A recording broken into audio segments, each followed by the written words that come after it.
If you've got a minute, we can make this. Cool down and get crazy with Popsicles, all made from fresh fruit. Berries, peaches, mangoes, citrus, kiwi, watermelon. Yum, yum, yum, yum, yum. And they all make gorgeous and healthy treats. You can use just about anything to make popsicles, from the fun little ring pop holders to everyday popsicle molds found anywhere. But you can also use disposable cups, small glasses, or little portion cups for bite-sized popsicle poppers. So take your fruit and blend them all up separately, then layer any way you like. If you keep the mixture thick, they'll layer perfectly. If you want sweeter popsicles, just add a little sugar or honey to the fruit, nothing else needed. And make sure you freeze your pops overnight so they really harden.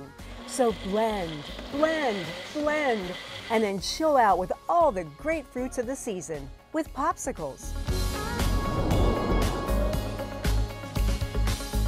We'll catch you next time on the 1 Minute Kitchen. 1 Minute Kitchen proudly presented by these sponsors.